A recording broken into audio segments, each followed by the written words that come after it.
Assalamualaikum warahmatullahi wabarakatuh. Selamat pagi anak-anak. Selamat berjumpa lagi dalam pelajaran IPA pada pagi hari ini. Sebelum belajar, marilah kita berdoa. Semoga pelajaran hari ini dapat berjalan dengan lancar. Berdoa mulai.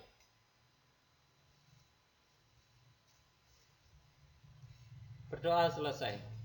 Baiklah anak-anak, kita masih akan membahas tentang bab suhu dan perubahannya. Kalau kemarin kita sudah membahas tentang pengertian suhu, masih ingat ya tentunya ya, suhu adalah derajat panas suatu benda serta 4 skala termometer. Karena suhu diukur dengan termometer, kemarin kita juga sudah membahas tentang 4 termometer. Ada Celsius, ada Reaumur, ada Fahrenheit, dan ada Kelvin. Dimana kalian juga sudah bisa merubah dari satu skala ke skala yang lain. Sekarang kita lanjutkan bab kalor. Apa itu kalor? Kalor adalah energi yang mengalir karena adanya perbedaan suhu dari benda bersuhu tinggi ke benda yang bersuhu lebih rendah. Jadi kalor merupakan salah satu dari bentuk energi. Nah, energi ini dapat mengalir dari benda yang suhunya tinggi ke benda yang suhunya lebih rendah. Kalor mempunyai satuan joule atau kalori, di mana 1 kalori sama dengan 4,2 joule. Dan 1 joule itu sama dengan 0,24 kalori. Ya, jadi saya ulang, 1 kalori sama dengan 4,2 joule. Kalau 1 joule sama dengan 0,24 kalori.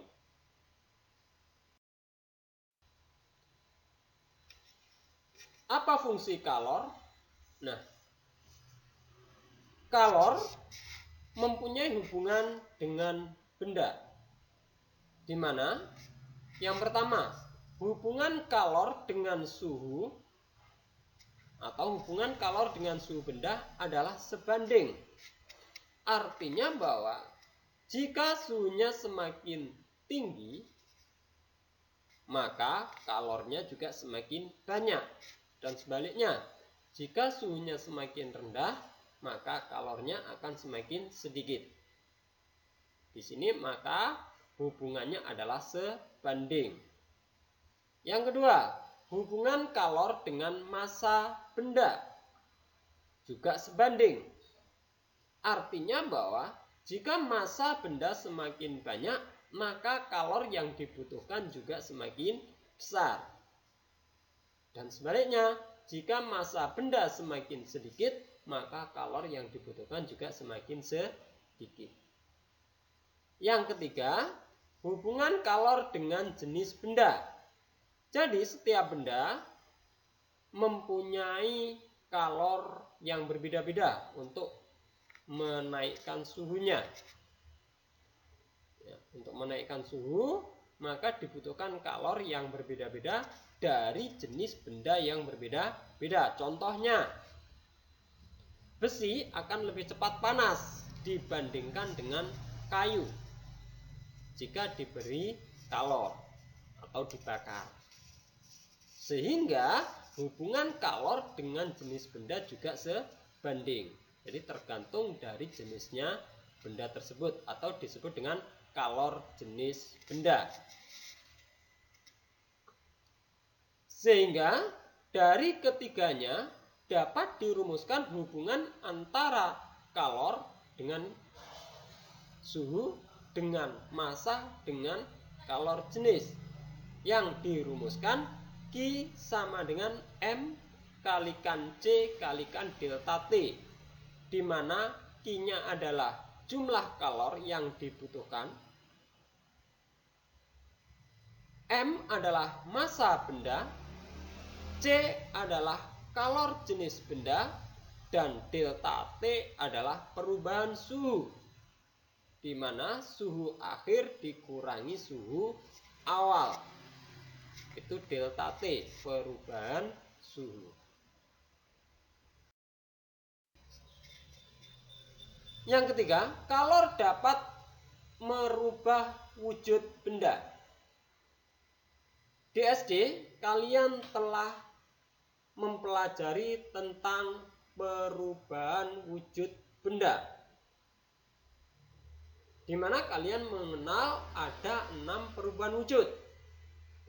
Ada melebur, ada menguap, ada mendidih, ada membeku, ada mencair, dan ada menyublim. Nah, ternyata perubahan-perubahan wujud itu juga dipengaruhi oleh kalor. Ya.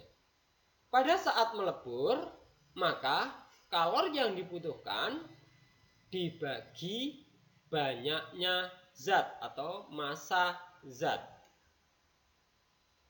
pada saat melebur atau pada saat membeku. Pada saat mengembun atau mendidih, maka disebut kalor uap. Kalor uap, maka rumusnya adalah jumlah kalor yang dibutuhkan atau dilepaskan dibagi massa zat. Jadi sama sebetulnya pada saat melebur atau membeku. Kalau pada saat melebur, yang disebut kalor lebur dirumuskan L sama dengan Q per M, tapi pada saat kalor uap, LU sama dengan Q dibagi M. LU adalah kalor uap, yang juga disebut menguap. Yang C adalah pemuaian. Apa itu memuai atau pemuaian? Memuai atau pemuaian adalah bertambahnya, bisa panjang, bisa luas, bisa volume dari suatu zat karena dipanaskan. Ya, saya ulangi. Pemuaian atau memuai adalah bertambahnya suatu zat. Tambah apa? Bisa tambah panjang, bisa tambah luas, bisa tambah volume. Ya, bertambahnya suatu zat karena dipanaskan atau karena diberi kalor. Kebalikan dari memuai adalah menyusut. Apa itu menyusut? Ya, kalau memuai tadi bertambahnya, berarti kalau menyusut adalah berkurangnya. Ya, berkurangnya. Kurang apa? Ya, semakin pendek atau bertambah pendek. Luasnya semakin kecil, volumenya juga semakin kecil. Karena dikurangi panasnya atau karena didinginkan. Jadi benda itu akan bertambah menyusut jika didinginkan. Tapi nanti ada beberapa benda kalau didinginkan bertambah volumenya. Ada juga benda dipanaskan semakin menyusut. Tapi secara umum benda kalau dipanaskan memuai, kalau didinginkan menyusut. Nah, di sini kita akan mempunyai beberapa rumus yang harus diingat dalam pemuaian zat, baik itu zat padat, zat cair, dan gas. Pada pemuaian zat padat, maka muai panjangnya disimbolkan dengan lambang alfa. Ya, ini bacanya alfa. Sama dengan delta T, perubahan suhu, dibagi L kalikan delta T. L adalah panjang mula-mula dikalikan delta T, perubahan suhu.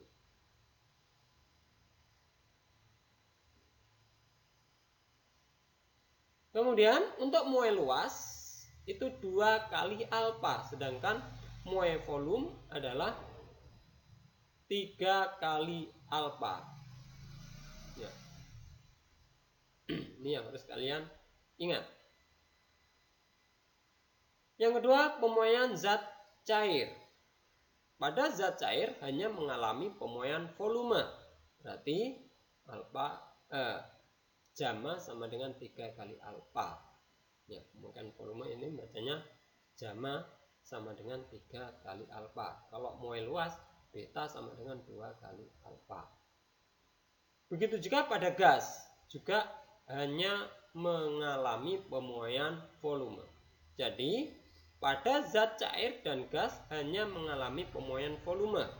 Sehingga rumusnya pakai yang muai volume. Sedangkan pada zat padat bisa muai panjang, bisa muai luas, bisa muai volume. Penerapan pemuaian dalam kehidupan sehari-hari, ya, diantaranya adalah pada keping bimetal. Ya, ini biasanya digunakan pada saklar otomatis, pada setrika. Ya, pada setrika listrik yang kalian gunakan setiap hari itu saklar otomatisnya menggunakan bimetal. Pengelingan. Nah, pengelingan itu adalah penyambungan dua logam yang berbeda, itu namanya pengelingan. Bisa juga logamnya sama, ya, digabungkan atau disambung. Kemudian pemasangan baja pada roda kereta api. Nah, itu juga memanfaatkan pemuaian.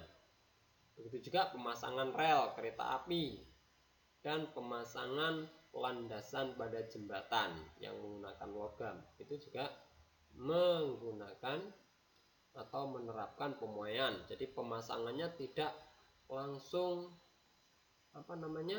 jadi satu, tapi diberi jarak agar pada saat memuai rel keretanya atau landasan pada jembatan tidak melengkung atau tidak patah, maka diberi jarak.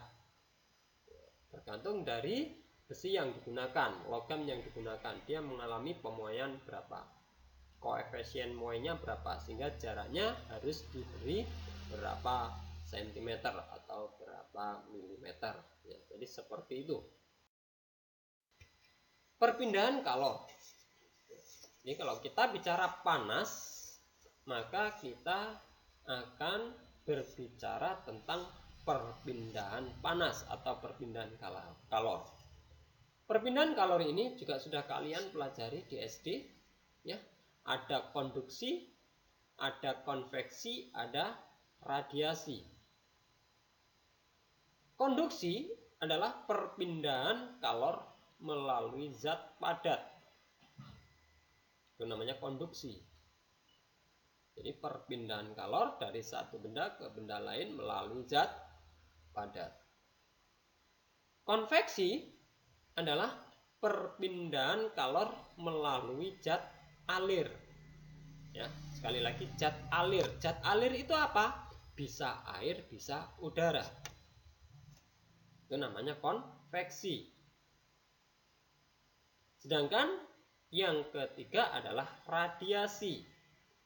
Radiasi adalah perpindahan kalor tanpa melalui zat perantara. Kalau konduksi perantaranya zat padat, konveksi perantaranya zat alir, bisa air bisa udara, sedangkan radiasi tanpa menggunakan zat perantara. Maka kalor tersebut sudah dapat berpindah. Demikian penjelasan dari Pak Guru tentang kalor dan perpindahan kalor. Jangan lupa mengisi daftar hadir yang akan Pak Guru berikan linknya pada grup WA kalian, grup WA kelas kalian. Demikian, terima kasih. Mudah-mudahan yang sedikit ini bisa bermanfaat. Pak Guru akhiri. Assalamualaikum warahmatullahi wabarakatuh.